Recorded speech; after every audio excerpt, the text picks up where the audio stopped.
I'm just telling you that sometimes ownership really gives a shit. Detroit ownership of the Detroit Red Wings have always given a shit about the fans, and they've always put a competitive team on the ice. The Rangers in the last 15 years since Neil Smith was there, and I don't know why he ever lost his job, and he brought a Stanley Cup there. They became very competitive.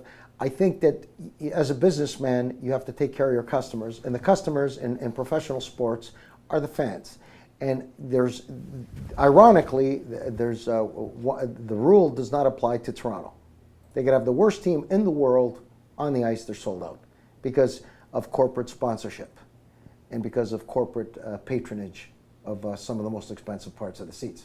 And you know that because when you watch the real fans who are way up in the top in the nosebleeds, they're there at the beginning of every period, and then the fat cat seats, nobody's there for the first half of the period.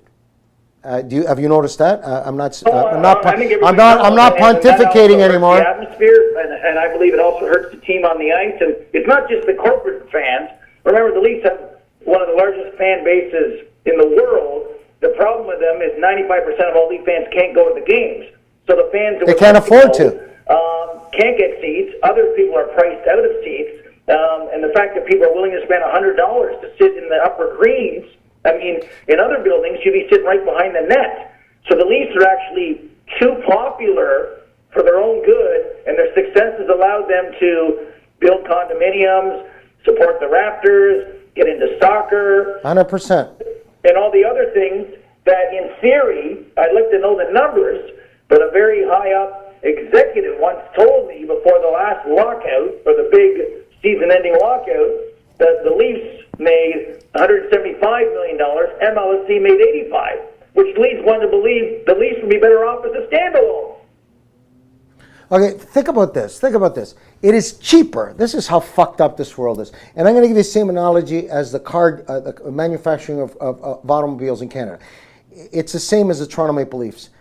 And I'm going to give you two analogies. It is cheaper to drive to Buffalo, New York, and watch the Toronto Maple Leafs play the Buffalo Sabres in Buffalo than it is to go down to the ACC and try to watch the Leafs.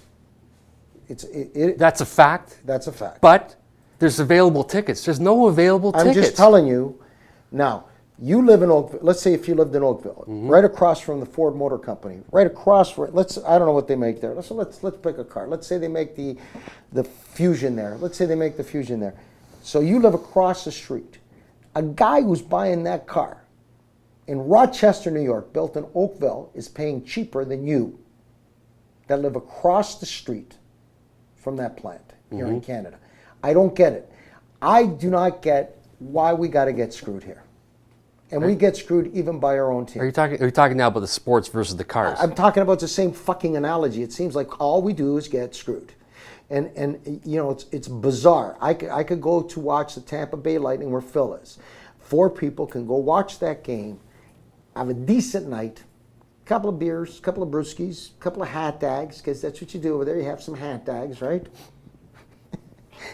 and spend 40% less than if I was to buy a ticket for myself, for one person, one seat in Toronto. I'd say it's more than 40%. Let me say this, and speaking of being an owner or an entrepreneur, I'm also a father, so I got to go to the rink to pick up my one daughter. End our first segment here, in my segment, by saying this.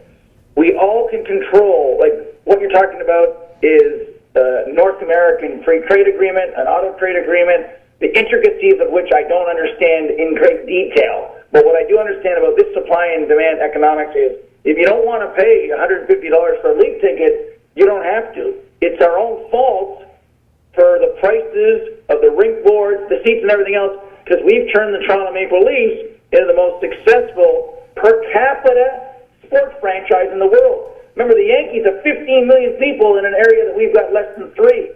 Manchester United, same thing. All these huge soccer teams, but per seat, Dave Dombrowski said per body, the Leafs make more money per butt than any of those other clubs, and they don't have a national U.S. television deal that's comparable to the Major League Baseball, NFL, soccer deal overseas.